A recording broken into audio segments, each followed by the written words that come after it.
Alkitab kita di tangan kanan kita, tinggi-tinggi kita akan sama-sama mendeklarasikan firman Tuhan. Ya. Kita deklarasikan dengan segenap hati, dengan segenap iman kita. Dalam hitungan yang ketiga, 2, 3. Aku percaya firman-Mu berkuasa. Aku percaya firman-Mu dapat mengubah seluruh hidupku. Aku percaya firman ini adalah Tuhan sendiri. Aku siap untuk menerimanya dan melakukannya.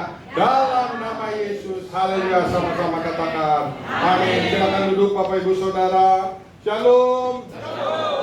Kurang antusias. Shalom.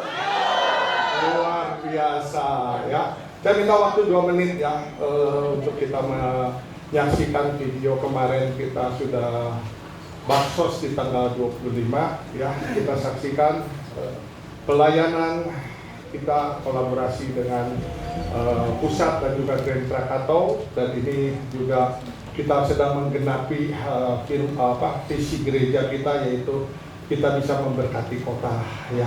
Kita saksikan sama-sama 2 menit.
Kemarin baksos ini boleh dikatakan bisa memberkati lingkungan. Amin. Bahkan beberapa kelurahan di tempat ini dan bisa berjalan dengan baik ya.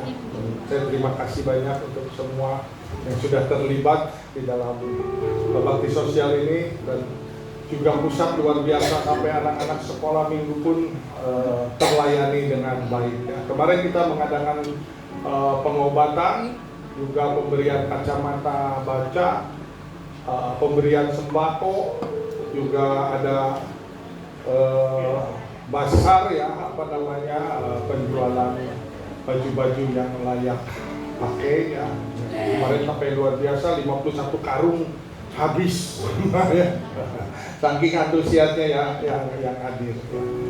Dan kemarin juga ada penjualan sabun yang murah ya, 1 botol cuma Rp5.000 ya. Nah, oke, kita akan sama-sama belajar di siang hari ini masih dalam serial The Heaven on Earth Family ya. Bagaimana suasana surga terjadi di dalam keluarga kita. Yang hari ini adalah judulnya Husband and Wife. Jadi bagaimana peran suami, peran istri yang harus dikerjakan di dalam keluarga, dan saya percaya suami, istri atau keluarga pasti ingin memiliki keharmonisan, kebahagiaan, diberkati oleh Tuhan dalam keluarganya. Amin. Ya. Sebelum kita lanjutkan, coba pastikan bahwa Bapak Ibu yang datang dengan pasangannya boleh duduknya berdampingan ya, jangan misah-misah. Coba dilihat, dikontrol ya. Suami istri dipastikan duduknya sebelahnya. Ya. Karena kita akan sekarang belajar bagaimana peran suami, bagaimana peran istri. Ya. Saya berdoa tidak ada yang tersinggung ya. Amin. Tapi ya puji Tuhan, di tempat ini memang salah satu daripada visi kita adalah discipleship, pemuridan. Jadi kita akan terus diajar, dimuridkan oleh Bapak Gembala kita ya.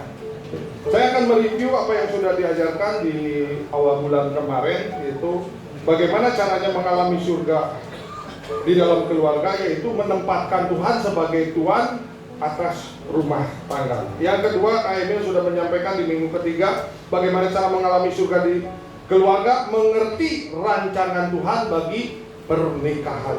Dan yang ketiga sekarang yaitu bagaimana caranya mengalami surga di keluarga, mengerti peran seorang suami dan seorang istri di dalam keluarga. Semuanya harus berperan.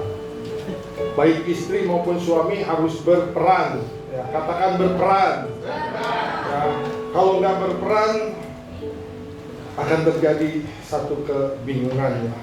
Nah, peran suami dan istri dipengaruhi oleh tradisi, budaya, media, kemampuan, dan firman Tuhan. Contohnya apa sih Pak? Peran suami istri dipengaruhi oleh tradisi. Contohnya kalau Bapak Ibu menikah bukan dengan satu budaya atau satu tradisi atau satu suku, maka ini akan menjadi PR buat setiap pasangan Bapak Ibu, karena biasanya ya, tradisi atau budaya yang dipelajari atau kita sudah mengenal dari semenjak kecil itu pada saat pernikahan dipersatukan. Contohnya yang duduk di depan ini ya, Pak Miming sama Kak Emil, jadi dua budaya, dua tradisi ya. Bagaimana kesulitannya? Silahkan tanya sendiri ya. Untuk menyatukan ya dua budaya atau dua tradisi ini, dan masih banyak Bapak Ibu juga yang memang tidak satu suku atau tidak satu budaya ya. Tapi ya puji Tuhan kalau satu budaya lebih mudah gitu kan. Nah, jadi peran suami dan peran istri ini sangat penting sekali, sangat berpengaruh sekali ya di dalam keluarga. Juga dipengaruhi oleh media, kemampuan, dan yang paling penting ya, suami istri itu harus dipengaruhi oleh firman Tuhan. Itu yang harus menjadi landasan, itu yang harus menjadi fondasi di dalam kehidupan keluarga kita. Nah, kalau tidak melakukan perannya masing-masing akan terjadi kebingungan. Anak-anak bingung mau ngikutin yang mana. Apalagi tadi dua budaya, dua tradisi, mau ngikut yang mana. Ini akan terjadi kebingungan ya. Mungkin di outline Bapak Ibu Saudara nggak ada, tapi boleh ditambahkan, dicatat, karena ada banyak yang nggak dicatat di outline, tapi silakan bisa ditambahkan ya. Nah, bila masing-masing peran tidak dilakukan maka akan terjadi kebingungan. Yang kedua, akan terjadi banyak konflik ya. Contohnya apa sih banyak konflik? Ya karena tidak berperan ya, otomatis banyak konflik ya. Nah, saya mau bertanya, misalnya pendeta bisa konflik ya dalam keluarga? Bisa banget. Ya karena pendeta juga manusia ya. Jadi walaupun pendeta, pasti adalah perbedaan pendapat, adalah perbedaan persepsi ya. Tapi ini yang bisa membuat konflik ya. Pengerja bisa nggak konflik dalam keluarganya? Apalagi jemaat ya. Bisa lagi konflik dalam keluarganya. Tetapi kalau konflik, kalau kita istilahnya apalah, ada pertentangan, perbedaan, janganlah kita berbuat dosa. Firman Tuhan mengajarkan kalau kita konflik, kalau kita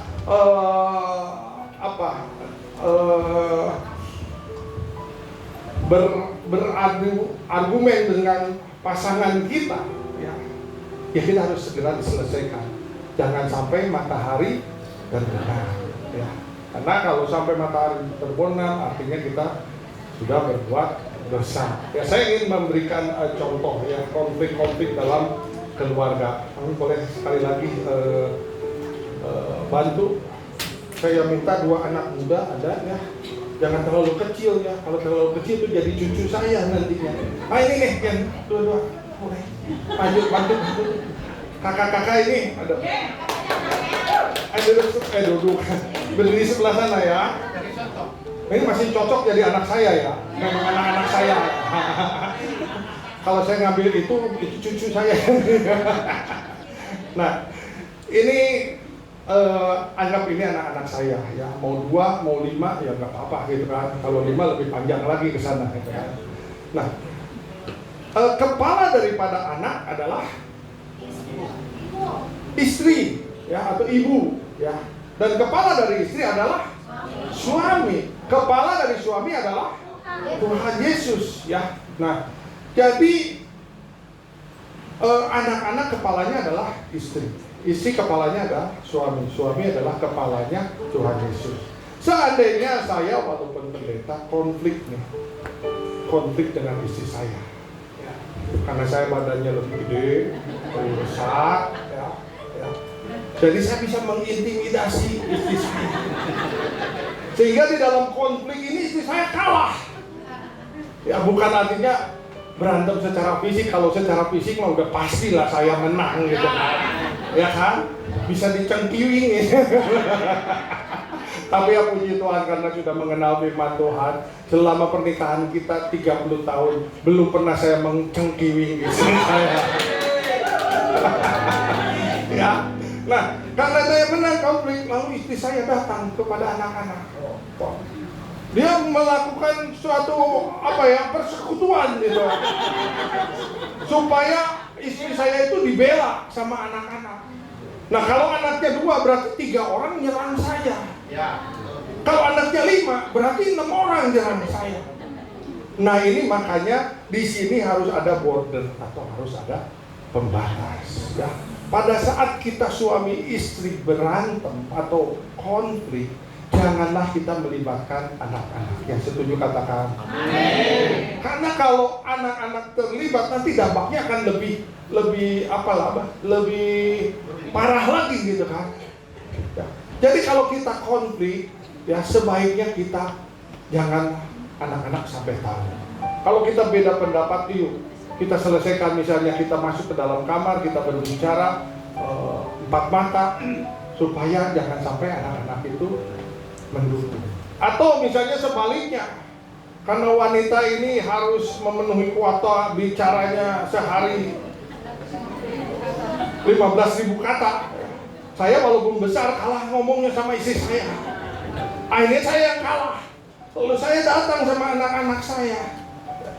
Saya ngomongin istri saya supaya ada pembelaan dari anak-anak saya. Ya kalau anaknya 2 tadi ini, anaknya 5, saya ber-6, ditambah lagi saya ngadu ke mertua, lebih banyak lagi gitu kan. Jadi menyerang istri saya. Nah ini yang jangan sampai terjadi. Ya suami istri, belajarlah kalau konflik itu selesaikan dengan seksama dan dalam tempo yang sesingkat-singkatnya ya. Jadi jangan melibatkan anak-anak untuk ikut berkonflik dengan orang tua. Makasih kakak, ayo kakaknya. Ya, jadi mengerti. Nah, jangan sampai kita tidak berperan sebagai suami atau istri, ya, karena akan terjadi kebingungan dan akan terjadi konflik. Yang ekstrimnya, maka akan terjadi problem identitas gender terhadap anak-anak. Kalau anak-anak saya, misalnya saya tadi contohnya anaknya perempuan. Kalau anaknya, saya punya anak laki-laki ya. Saya, anak laki-laki saya melihat setiap konflik papanya selalu kalah sama istrinya, bahkan diintimidasi sama istrinya. Istri-istri kalau lebih kecil dari kita juga bisa nggak mengintimidasi? Bisa ya. Jangan dilihat istri-istri kecil nggak bisa mengintimidasi suaminya ya. Nah, kalau anak laki-laki kita melihat bahwa kok setiap konflik bapaknya kalah, maka pada saat dia punya istri, maka dia pun akan seperti begitu, terlalu tunduk, selalu kalah sama istrinya. Makanya ada istilahnya ikatan suami takut istri. Nah, kalau anak perempuan melihat mamanya menang terus, maka itu akan menurun. Pada saat dia berkeluarga, dia konflik sama suaminya, dia pun harus menang terus karena dia melihat mamanya selalu menang di dalam setiap konflik. Makanya ini yang tidak boleh terjadi, ya. Jadi kalau konflik, jangan sampai anak-anak dilibatkan, jangan sampai anak-anak tahu. Bagi yang suami istri maupun yang mau menjadi calon suami atau istri, ini pelajaran yang harus diterapkan atau dimengerti, ya. Yang keempat, bila masing-masing tidak berperan, maka ini akan menjadi warisan yang buruk buat anak-anak kita, ya. Amin. Jadi jangan konflik di depan anak-anak atau anak-anak sampai tahu kita sedang bermasalah atau sedang berkonflik, sehingga apalagi melibatkan anak-anak meminta dukungan, jangan sampai, ya. Nah, Billy Graham mengajarkan kepada kita sebuah pernikahan yang kuat terdiri dari dua orang yang memahami peran mereka di hadapan Tuhan dan berusaha untuk menghormatinya melalui peran tersebut. Pernikahan itu dua pribadi yang disatukan, dan itu semuanya harus memahami perannya masing-masing di hadapan Tuhan dan berusaha untuk menghormati melalui peran tersebut. Suami harus menghormati peran istri, istri harus menghormati perannya daripada suami. Saya akan masuk lebih dalam lagi, kenapa begitu penting peran suami dan peran istri itu, karena merupakan suatu desain Allah yang mendesain suami dan istri untuk bisa berperan. Yang kedua, menjadikan kerjasama antara suami dan istri. Ya, sekali lagi tadi saya percaya di sini yang sudah menikah pasti merindukan, menginginkan satu kebahagiaan, keharmonisan dalam keluarganya. Betul nggak? Ada yang di sini menikah, pokoknya pengennya berperang aja terus itu, konflik aja terus. Pasti enggak, ya. Pengennya hidupnya rukun, pengennya hidupnya damai sejahtera. Ya, karena judulnya tadi kembali bahwa bagaimana kita mendatangkan suasana kerajaan surga untuk ada di dalam keluarga kita. Ya, pasti kalau suasana surga penuh dengan sukacita, penuh dengan damai sejahtera, bukan penuh dengan piring terbang, ya, bukan penuh dengan satu timpukan gitu. Nah, jadi ini merupakan kerjasama di dalam keluarga, dan ini merupakan peran yang penting. Yang ketiga, ini peran yang penting yaitu supaya keluarga kita harmoni, ya. Dan yang keempat, ini boleh dicatat karena ini nggak ada di dalam outline Bapak Ibu Saudara. Tentunya kita punya tujuan kalau kita menikah itu harus menikmati pernikahan, betul nggak? Ya. Kita pengen menikmati keluarga, menikmati pernikahan kita, ya, supaya benar-benar kebahagiaan atau keharmonisan itu ada pada setiap kita. Nah, sekarang kita akan belajar. Coba mana para suami boleh angkat tangan? Suami-suami boleh angkat tangan, ya. Sudah pasti istrinya di sebelahnya yang bawa istri. Nah, kita sekarang belajar peran suami dulu, ya. Istri tenang, ya. Nanti juga kebagian, ya. Ya, peran suami sekarang. Di dalam Efesus 5 ayat 23, karena suami adalah kepala istri sama seperti Kristus adalah kepala jemaat, dialah yang menyelamatkan tubuh. Jadi tadi sudah diilustrasikan, anak, istri, suami, dan kepala daripada suami adalah Tuhan sendiri, ya, di dalam Efesus 5 ayat 23. Nah, peran suami itu apa sih? Yang pertama, L pertama, dia harus menjadi leader atau pemimpin dari istrinya.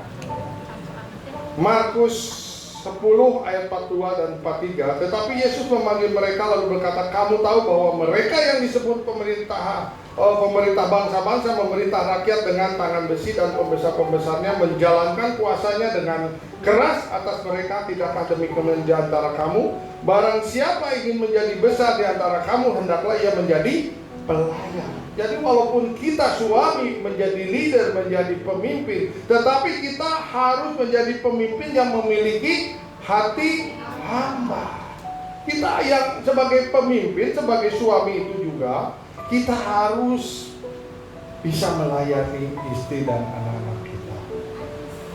Di sini para suami, siapa yang suka mengantar istrinya ke pasar?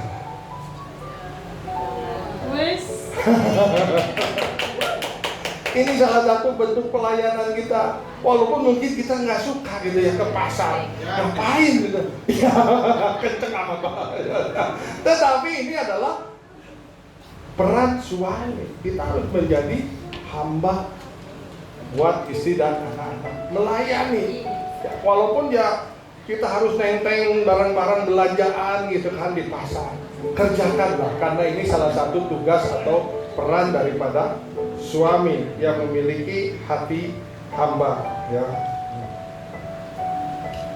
Gary Thomas mengatakan di sini bahwa seorang suami yang saleh memimpin dengan memberi contoh, menunjukkan kasih Kristus lebih banyak melalui tindakannya daripada kata-kata. Sekali lagi saya katakan di sini, saya bacakan, seorang suami yang saleh memimpin dengan memberi contoh, memberikan sampel, ya, menunjukkan kasih Kristus lebih banyak melalui tindakannya daripada kata-kata. Jadi harus menunjukkan kasih Kristus lebih banyak. Contoh seorang pemimpin yang memberikan contoh. Coba boleh tangan kanannya diangkat tinggi-tinggi. Tangan kanannya, ayo dong, biar asik gitu semuanya.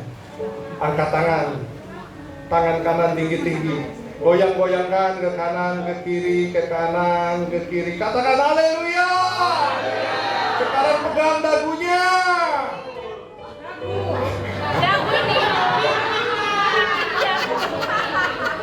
Ini contoh ya, walaupun udah berkali-kali gitu kan, sering kita ngikutin seminar-seminar disuruh begitu, tapi masih banyak yang salah.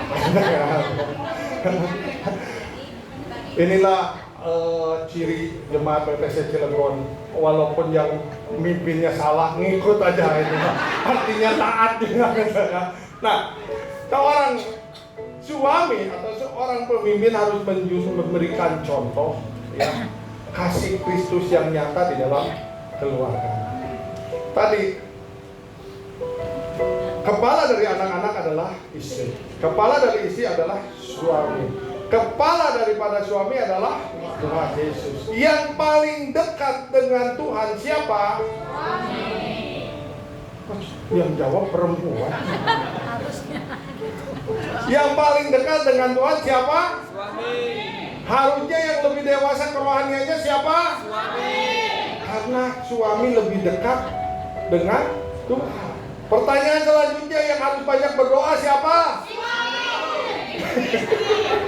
Mulai perpecahan terjadi.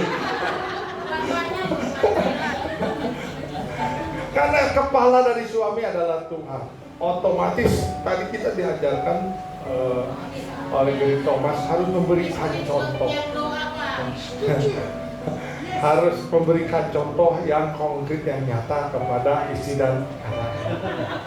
Jadi yang harusnya dewasa di dalam kerohanian suami. Karena suami harus membawa istri dan anak-anaknya untuk lebih dekat lagi kepada Tuhan. Amin. Yang harus lebih mengerti lagi kebenaran firman Tuhan adalah suami. Karena suami yang harus memimpin mesbah keluarga. Harus men-sharingkan kebenaran firman Tuhan. Ya. Halo suami-suami.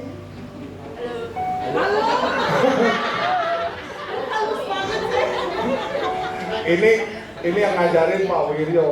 Jangan pulang nanti keroyok saya ya suami. Ya. Jadi bagaimana istri dan anak-anaknya bisa mengenal Tuhan lebih dekat kalau suami sebagai pemimpin, sebagai kepala, tidak mengerti kebenaran firman Tuhan. Bagaimana anak-anaknya akan takut akan Tuhan kalau suaminya tidak takut akan Tuhan? Bagaimana anak dan istrinya mau membaca firman Tuhan kalau suami-suami tidak membaca?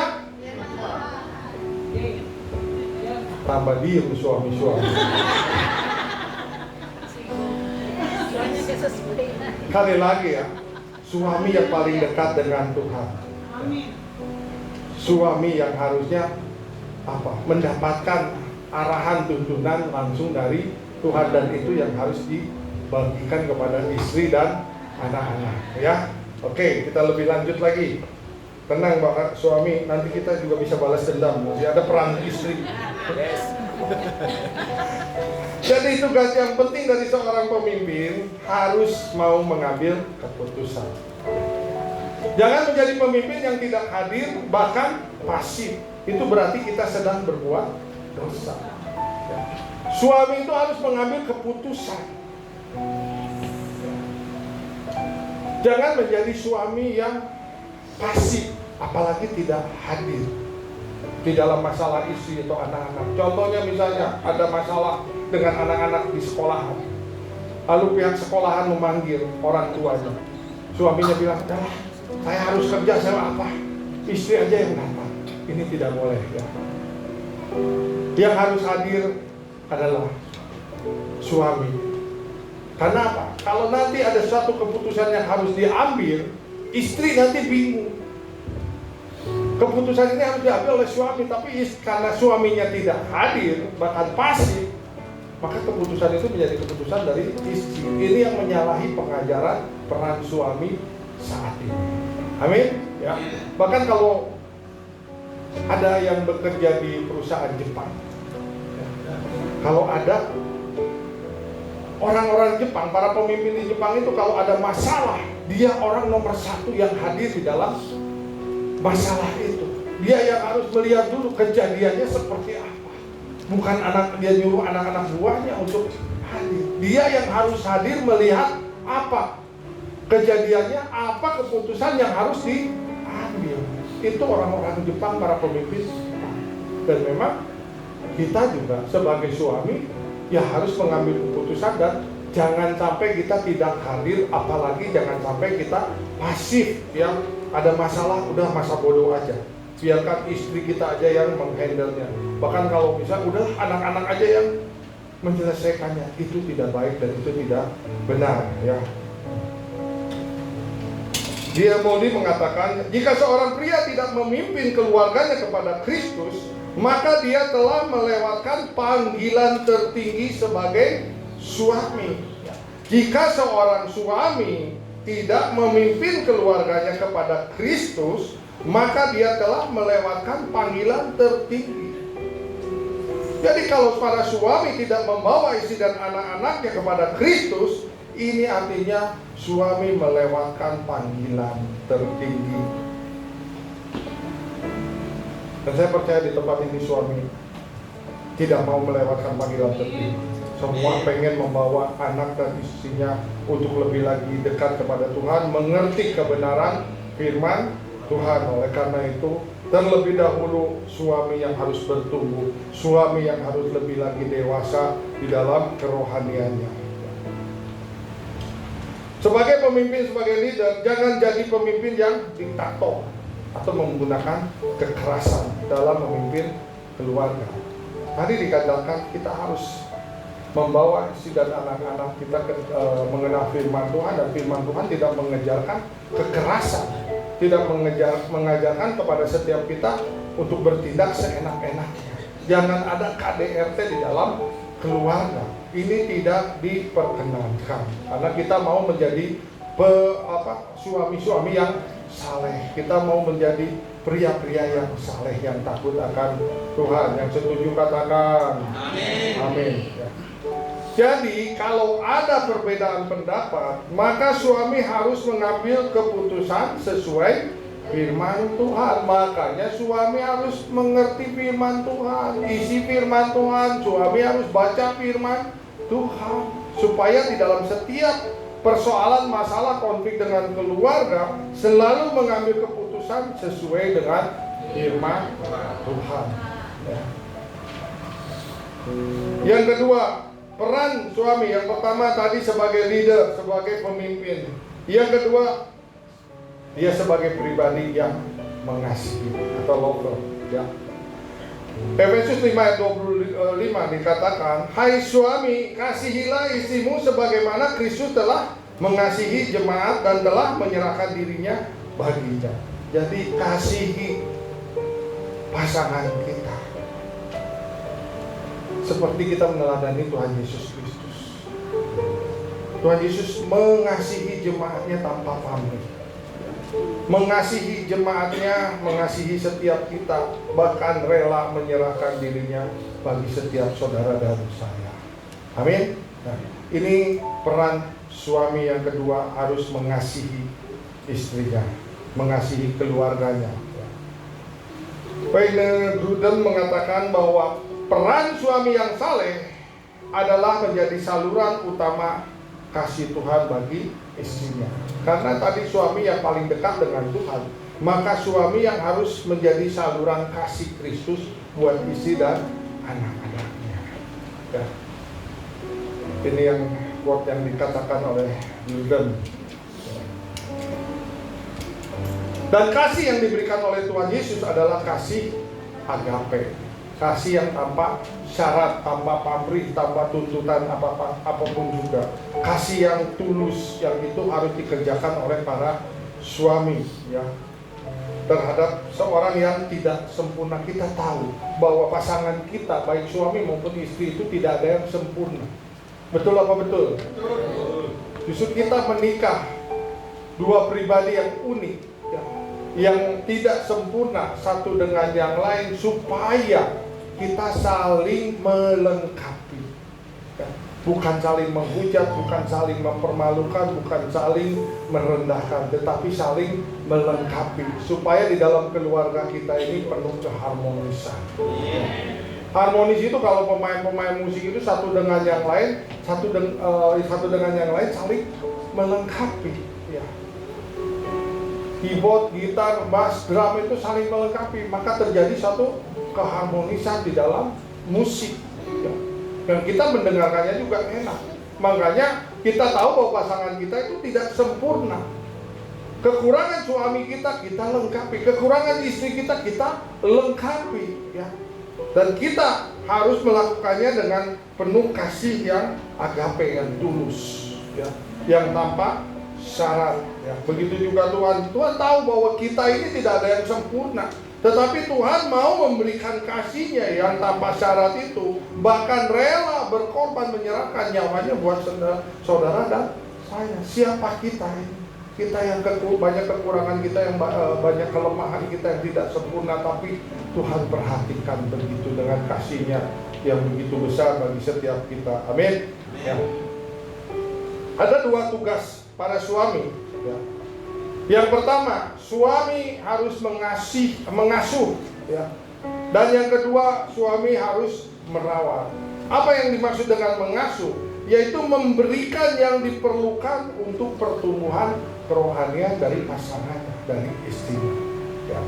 Memberikan yang diperlukan. Kalau istrinya perlu sesuatu untuk suatu pertumbuhan dalam keluarga, dalam kerohanian, maka tugas suami harus menjadi pengasuh.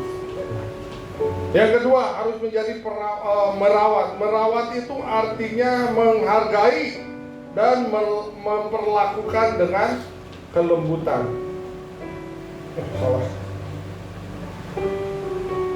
Mengasuh, merawat.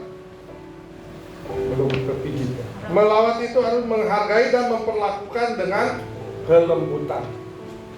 Tadi sudah dikatakan bahwa kita sebagai pemimpin atau sebagai suami tidak boleh diktator memimpinnya, tidak boleh dengan kekerasan, tetapi harus bisa menghargai dan memperlakukan pasangan kita dengan kelembutan. Amin. Bapak-bapak, para suami dan calon suami, ya. Jadi ini peran suami yang diajarkan siang hari ini. Nah, sekarang kita masuk kepada perannya istri. Istri siap? Siap. Siap ya? Nah, kalau dua-duanya bisa berperan dengan baik, saya jamin kebahagiaan ada dalam keluarga kita. Amin. Keharmonisan ada dalam keluarga kita. Ya. Nah,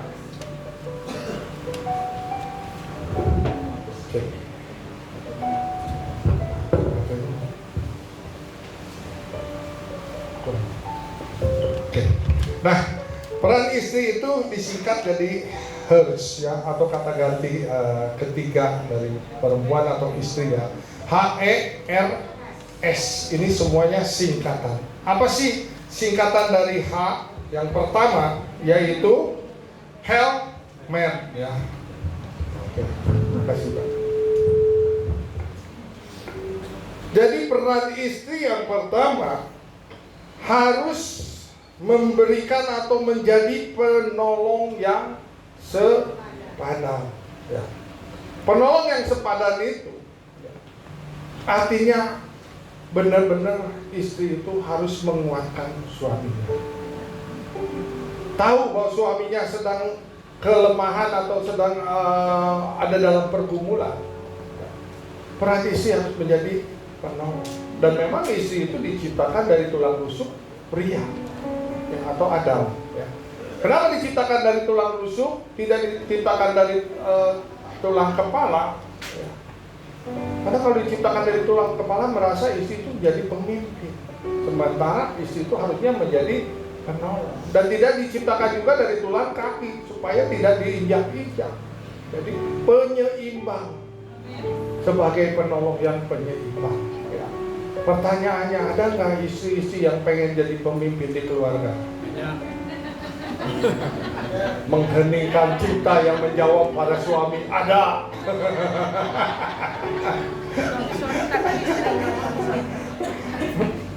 Ya tadi kan peran suami sudah, ya, istrinya semangat. Sekarang kalau ditanya, ada nggak istri-istri yang berperan pengen jadi pemimpin di keluarga? Ada.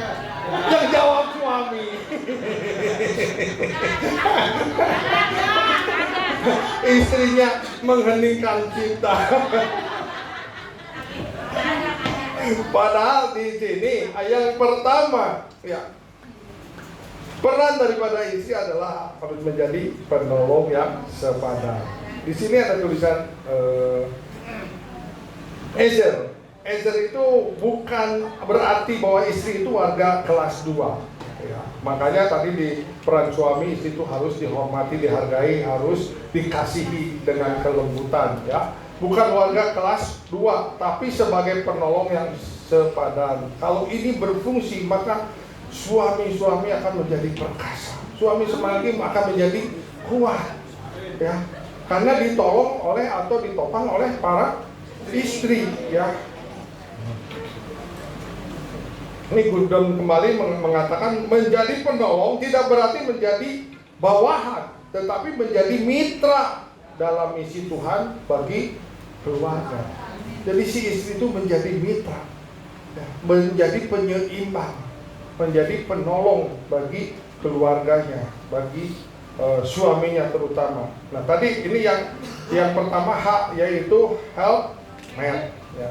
Yang kedua yang E-nya ya, singkatan dari tadi heart itu HE, yaitu peran istri harus menjadi encourage ya. Artinya apa sih?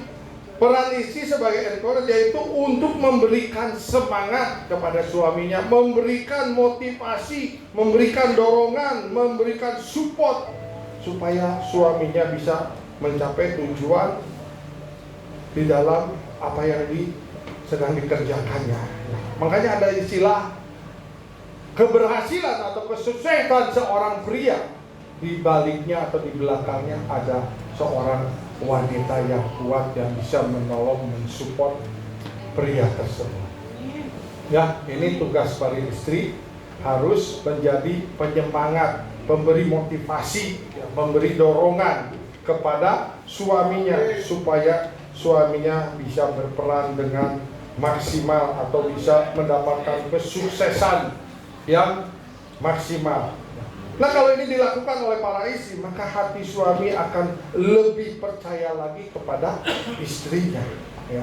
Apapun yang sedang dipergumulkan, apa yang sedang terjadi dalam kehidupan suami akan bercerita kepada istrinya, karena dia tahu bahwa istrinya pasti memberikan support, istrinya pasti memberikan dorongan kepada suaminya. Dan suami kalau mendapatkan istri yang seperti ini adalah suami yang tidak kekurangan keuntungan. Dia akan merasa beruntung sekali, saya punya istri yang bisa mensupport. Amin. Amin. Ia berbuat baik kepada suaminya dan tidak berbuat jahat sepanjang umurnya. Amsal 31 ayat 11 dan 12. Para istri kalau memang pengen tahu tugasnya atau peran istrinya, baca di dalam kitab Amsal yang ke-31. Ayat pertama sampai terakhir itu semua adalah tugas daripada istri. Dan saya berdoa juga ya, di departemen WOE juga ini bisa diajarkan lebih lagi supaya para suami-suami yang ada di WTC Cilegon menjadi kuat, menjadi bertumbuh. Ini karena ada wanita-wanita yang bijak, wanita-wanita yang menjadi permata di dalam keluarga. Ya. Lanjut. Tadi hanya apa? Peran istri menjadi penolong yang sepadan. Yang E-nya apa? Encourage, artinya harus memberi semangat, memberikan dorongan motivasi kepada suaminya. Sekarang yang R-nya, apa R-nya? Respect. Respect itu menghormati dan menghargai. Karena suami adalah kepala istri sama seperti Kristus adalah kepala jemaat, maka istri hendaklah menghormati suaminya. Ini respect yang harus diberikan oleh para istri kepada suaminya. Respect apa aja sih, penghormatan apa saja yang harus diberikan kepada suaminya? Ini kita baca dulu quote-nya yang di Tim Keller mengatakan bahwa menghormati bukan hanya sekedar sikap, tapi adalah pilihan sehari-hari yang dibuat oleh seorang istri untuk menghormati suaminya, dan ini merupakan suatu perintah Tuhan. Jadi bukan hanya sekedar sikap saja, tetapi pilihan sehari-hari yang dibuat oleh seorang istri untuk menghormati suaminya. Ini adalah perintah Tuhan. Mengasihi istri perintah Tuhan, menghormati suami adalah perintah Tuhan. Jadi kalau perintah Tuhan harus dikerjakan atau enggak? Harus dikerjakan. Ya. Nah, apa penghormatan apa yang harus dikerjakan oleh istri terhadap suaminya? Respect apa yang harus dikerjakan? Yaitu menghargai pendapat suami. Jangan dipatahkan. Kalau suami punya pendapat itu dihargai. Kalau memang kurang serak, kurang cocok, berbicaralah berdua. Ini kayaknya pendapatnya dirubahlah sedikit supaya ini bisa lebih lagi bagus. Ya. Misalnya untuk keputusan sesuatu. Ya. Karena dikatakan dua kepala lebih baik daripada satu kepala. Dua pendapat lebih bagus daripada satu pendapat. Kita akan bisa mendapatkan sesuatu yang maksimal kalau kita bisa berunding. Ya, satu dengan yang lain. Hargailah pendapat suaminya. Kalau kurang benar, bagaimana cara berbicaranya kepada suami supaya pendapatnya itu bisa berubah, tapinya pendapat yang lebih baik lagi, lebih maksimal dan tidak menyinggung suaminya. Arti menghormati yang kedua yaitu menghargai keputusan suami. Karena tadi sebagai pemimpin, sebagai suami harus mengambil keputusan, dan suami harus hadir, harus ada, jangan menjadi suami yang pasif atau yang tidak hadir. Ya. Jadi hargai keputusan suami. Ya, sama dengan pendapat tadi, kalau memang keputusannya kurang, berunding lagi antara suami dengan istri supaya mendapatkan keputusan yang terbaik. Ya. Arti menghormati, nah ini menjaga komunikasi yang santun dan tidak mencela. Kok tugas istri dalam menghormati suami harus menjaga komunikasi yang santun dan tidak mencela. Kenapa? Karena para istri itu paling mengerti bagaimana bicara yang menancap terhadap suami. Oh, betul katanya. Itu istri itu paling mengerti bagaimana bicara yang menancap terhadap suaminya. Sampai kata suami itu sakitnya sampai di sini.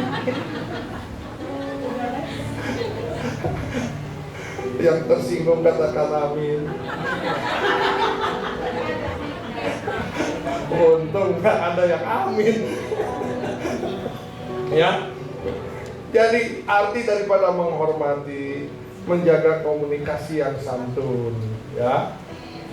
Suaminya jangan dimarah-marahin. Udah pulang kerja capek.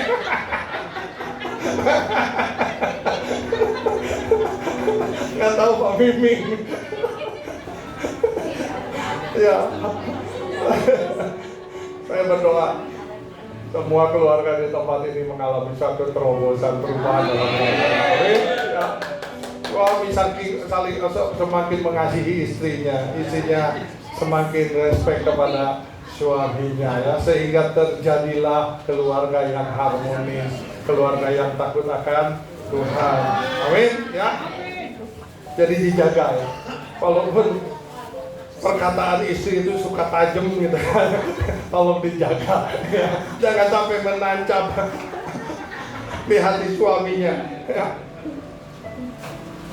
Karena benar perkataan ini, ya, kalau istri yang mensupport itu suami itu akan semakin semangat, ya. Kalau istri yang memberikan dorongan, memberikan motivasi, suami bekerja itu akan semakin semangat. Tetapi kalau dipatahkan, mungkin suami kalau dikatain sama orang-orang lain, biarin aja. Tapi kalau udah istrinya yang ngomong, itu yang tadinya begini langsung begini, nyungsep. Ya saya juga punya pengalaman. Makanya tolonglah para istri gitu punya respect sama suaminya, ya, supaya suaminya tuh tetap kuat gitu kan, ya, tetap semangat, ya. Karena benar kalau istri yang sudah ngomong itu mematahkan, menghancurkan gitu kan. Pak, nanti saya berantem loh Pak. Ini kan kita sedang belajar bagaimana peran suami dan peran istri, ya. Artinya di dalam pembelajaran ini ada sesuatu yang harus berubah. Amin. Apalagi basicnya firman Tuhan. Firman Tuhan adalah firman yang berkuasa, yang dapat mengubah seluruh hidup kita. Amin. Jangan jadi berantem. Kalau berantem berarti pengajarannya nggak masuk. Artinya pengajaran Pak Wiryo ini, aduh, di Cilegon ini jadi mubazir. Amin, ya. Ada seorang gembala, hamba Tuhan, sedang menyampaikan firman Tuhan, lalu dia bicara kepada jemaatnya, kita akan membeli 2 ruko. Jemaatnya bilang, amin, untuk kita pakai rumah Tuhan. Terus pulang di rumah, istrinya bilang, mimpi kali. Duitnya dari mana? Mau beli 2 ruko, buat 1 ruko aja nggak ada duitnya. Itu si gembala udah istrinya ngomong begitu, udah nggak mau ngomong lagi, udah langsung dia nyungsep begitu. Sampai ditanya sama Pak Wiryo, jadi nggak beli rukonya? Nggak jadi. Kenapa? Karena ada istri yang ngomong yang mematahkan semangat daripada suaminya. Ya, please, ibu-ibu berperanlah sebagai istri yang baik. Amin. Kalau istri-istri berperan dengan baik, waduh, suami itu bisa benar-benar maksimal. Apa yang dicita-citakannya itu terjadi dengan maksimal. Jangan dipatahin, ya, jangan jangan ditebas begitu, ya. Jadi ini arti respect yang ininya mendukung usaha suami. Nah, kalau kita pengen suaminya berkarya atau bekerja dengan maksimal, support lah. ya. Dukunglah. Ya. Yang terakhir arti menghormati yaitu bisa menjaga harta dan aset keluarganya. Ya. Artinya apa? Istri bisa mengelola keuangan dengan baik. Kalau istri bisa mengelola keuangan dengan baik, ya, maka keluarga ini benar-benar akan menjadi keluarga yang bahagia. Karena istri bisa menjaga atau mengelola berkat yang Tuhan berikan kepada suaminya. Amin. Ya. Jadi ini arti daripada respect yang terakhir. Nah, tadi R-nya apa? H-nya apa? L. E-nya apa? R-nya apa? Nah, yang sekarang yang S, yang terakhir. Ya. Saya undang untuk nanti kita akan masuk dalam jamuan kudus, kita akan mempersiapkan diri. Ya, saya undang untuk WL Singa dan pemain musik untuk maju ke depan. S yang arti singkatan daripada peran istri yaitu submit atau adanya penundukan kepada suami. Ya. Karena firman Tuhan di dalam 1 Petrus 3 ayat 1 dan 2 dikatakan, hai istri-istri, tunduklah kepada suamimu supaya tanpa perkataan suami dapat dimenangkan oleh kelakuan istrinya. Saya waktu ikut men's camp Pria Sejati, ada kesaksian daripada waktu hampir terakhir itu kita harus bawa istri-istri kita untuk memberikan kesaksian. Ada suatu istri yang menyaksikan bahwa suaminya itu benar-benar bejat, suaminya itu benar-benar wah udah nggak ngerti lagi lah, gitu kan, nggak menghormati istrinya, nggak mengasihi istrinya, dia melakukan sesuatu yang benar-benar bejat. Tetapi oleh karena kelakuan istrinya yang menghormati suaminya, yang selalu tunduk kepada suaminya walaupun dia tahu bahwa suaminya ini benar-benar bejat, lama-lama suaminya ini dapat dimenangkan. Karena apa? Karena kelakuan istrinya. Jadi istri-istri bukan cuma sebagai tiang doa saja, tapi harus menjadi penolong yang sepadan. Harus bisa berfungsi sebagai istri sehingga suami-suami bisa maksimal di dalam memimpin keluarga rumah tangga. Amin. Jangan dipatahkan, jangan ditebas. Karena benar, ini benar. Kalau istri yang bicara kepada suaminya sesuatu yang mematahkan, maka suami itu benar-benar sudah gak berdaya. Kalau orang lain yang berbicara, kita para suami bisa masa bodoh, kita masih tetap bisa kuat. Tapi kalau istri yang sudah berbicara, kita tidak bakal. Ya sekarang begini contohnya, yang tahu kelakuan saya di rumah adalah istri. Yang tahu kelakuan saya masa muda saya, masa kecil saya adalah keluarga saya dan orang tua saya. Sekarang istri saya yang paling tahu. Saya ngomong begini, mengajarkan begini, apa yang diajarkan oleh senior pastor kita. Tiba-tiba dengan kenceng gitu istri saya, pret. Nggak usah ngomong banyak-banyak, bilang pret aja gitu. Saya langsung duduk, permisi. Mungkin keluar juga saya gitu kan. Ya karena nggak ada yang sempurna. Pendeta pun nggak sempurna. Karena pendeta juga manusia, masih banyak kekurangan. Kita sama-sama belajar. Makanya puji Tuhan kita ada di WTC Cilegon ini, kita terus dimuridkan. Termasuk saya juga dimuridkan. Amin. Supaya apa? Supaya kita bisa lebih naik level lagi di dalam kerohanian kita. Supaya kita bisa lebih mengenal dan mengerti lagi firman Tuhan. Ingat, yang paling dekat dengan Tuhan siapa? Jadi suami yang harus mimpin istri dan anak-anaknya.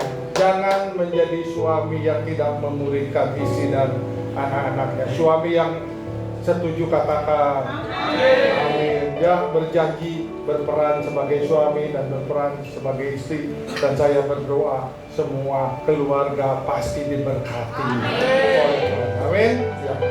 Kita akan masuk ke dalam Perjamuan kudus ini hanya untuk yang sudah dibaptis dan sudah berusia di atas 12 tahun. Anak-anak tidak diperkenankan untuk mengambil perjamuan kudus. Tetapi kalau ada yang sudah di atas 12 tahun belum dibaptis, asal percaya boleh mengambil perjamuan kudus ini. Amin. Yang belum mengambil anggur dan roti boleh angkat tangan. Nanti Kak Febri bisa melayani. Ada yang belum mendapatkan anggur dan roti? Kalau sudah, saya undang semua untuk bangkit berdiri.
dan darah-Mu Tuhan, Kau selidiki hati kami. Kau memberikan perkenanan kepada kami untuk menerima tubuh dan darah-Mu. Biarlah setiap kami boleh mengingat pengorbanan-Mu di kayu salib Tuhan, yang menyelamatkan kami, yang menyembuhkan kami, yang memerdekakan kami Tuhan.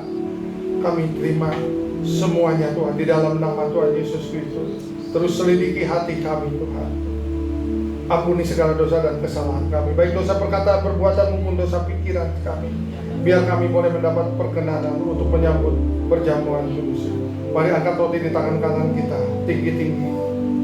Dengarkan firman Tuhan. Sebab apa yang telah Aku teruskan kepadamu telah Aku terima dari Tuhan, yaitu bahwa Tuhan Yesus pada malam waktu ia diserahkan mengambil roti, dan sesudah itu ia mengucap syukur atasnya, ia memecah-mecahkannya dan berkata, inilah tubuhku yang diserahkan bagi kamu, perbuatlah ini menjadi peringatan akan aku. Saudara yang terkasih, bukankah roti yang atasnya kita ucapkan syukur adalah persekutuan kita dengan tubuh Kristus? Mari kita makan di dalam nama Tuhan Yesus Kristus.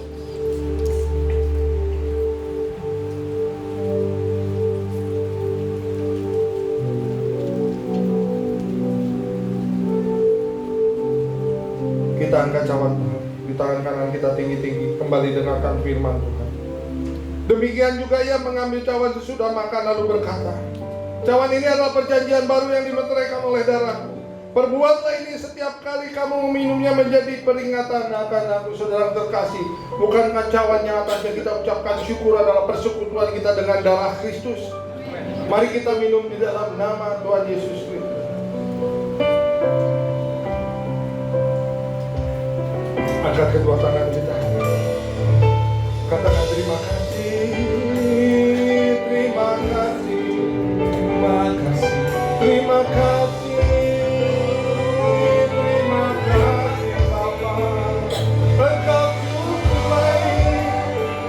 Terima kasih untuk pengampunanmu, terima kasih untuk keselamatan yang Tuhan berikan, terima kasih untuk kesembuhanmu, terima kasih.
Perjamuan kudus ini, roti dan anggur yang Tuhan berikan kepada kami Bapa. Terima kasih untuk keselamatan yang Tuhan berikan. Terima kasih Tuhan untuk kebenaran firman yang sudah Tuhan disampaikan.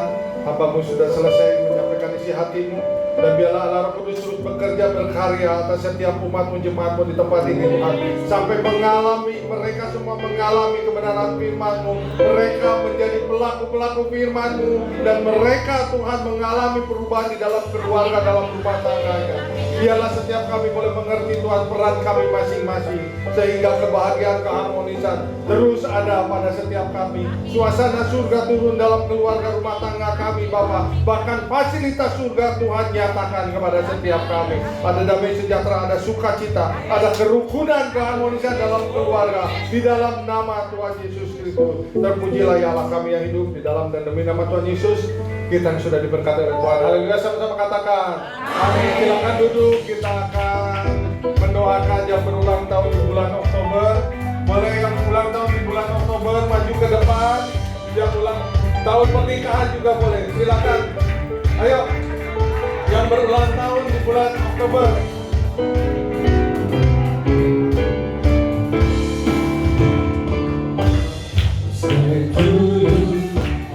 Happy birthday to you. Ayo yang berulang tahun pernikahan, kita akan doakan sama-sama. Happy birthday to you. Happy birthday to you. Ayo lagi. Happy birthday, happy birthday to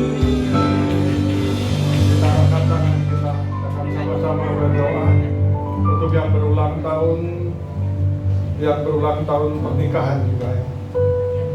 Yuk kita arahkan tangan, kita satukan hati. Kembali kami datang ke hadirat-Mu Bapa, kami sungguh mengucap syukur Tuhan untuk anak-anak-Mu yang berulang tahun di bulan Oktober Tuhan.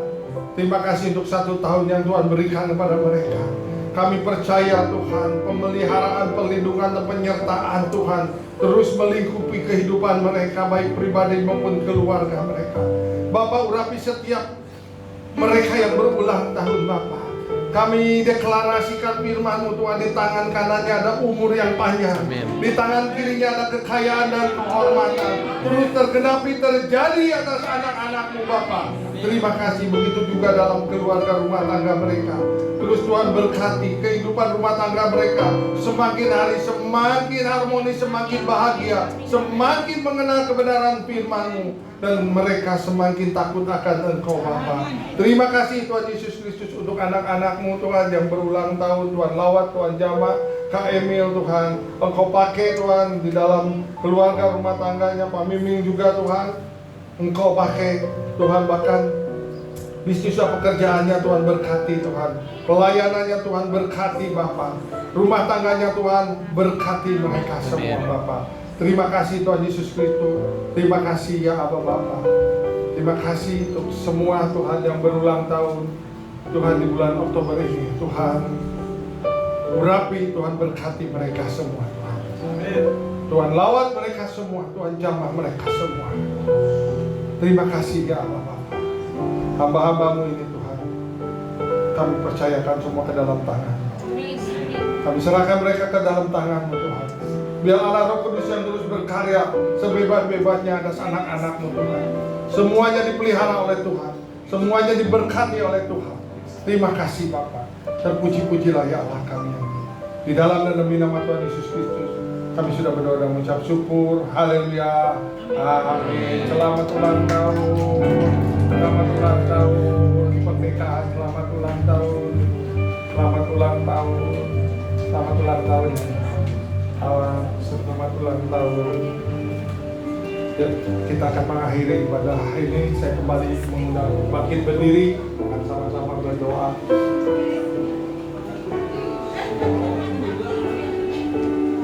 Terima kasih Bapak. Terima kasih untuk ibadah yang sudah terselenggara dari awal pertengahan ini. Terima kasih untuk kehadiran-Mu ya Allah Roh Kudus. Terima kasih Kau yang bekerja atas setiap kami. Kau yang menyatakan mujizat-mujizat atas setiap kami. Biarlah di dalam keluarga terjadi suatu terobosan, terjadi perubahan Tuhan, antara suami dan istri semua berperan dengan baik Tuhan. Kami berdoa Tuhan agar firman-Mu tertanam, termeteraikan di dalam kehidupan setiap kami Bapa. Firman-Mu yang menjadi landasan, menjadi dasar kekuatan di dalam rumah tangga kami Bapa, di dalam bisnis dan pekerjaan kami. Terima kasih Bapa, terima kasih Allah Roh Kudus. Sebentar Tuhan kami akan berpisah satu dengan yang lain. Tuhan Kau yang memimpin kami. Hamba-Mu sudah selesai menyampaikan isi hati-Mu, tapi kami percaya Roh Kudus yang terus bekerja di dalam kehidupan kami, memimpin kami, mengurapi kami, memberikan kekuatan kepada kami, memampukan kami. Sebentar kami akan pulang dan berilah berkat-Mu menyertai kami. Kami siap menerima berkat yang daripada-Mu. Mari arahkan hati angkat kedua tangan kita. Tuhan memberkati Engkau dan melindungi Engkau. Tuhan menyinari Engkau dengan wajahnya dan memberikan Engkau kasih karunia. Tuhan menghadapkan wajahnya kepadamu dan memberikan Engkau damai sejahtera. Sekarang pulang dan terimalah berkat yang terbaik dari Allah Bapa di surga. Kasih yang sempurna dari Tuhan Yesus Kristus, persekutuan yang indah dan manis bersama Allah Roh Kudus dari mulai sekarang sampai kedatangan Tuhan yang kedua kalinya, bahkan sampai selama-lamanya. Di dalam dan demi nama Tuhan Yesus Kristus kita diberkati oleh Tuhan. Haleluya, sama-sama katakan amin. Selamat siang, selamat hari Minggu, Tuhan Yesus memberkati.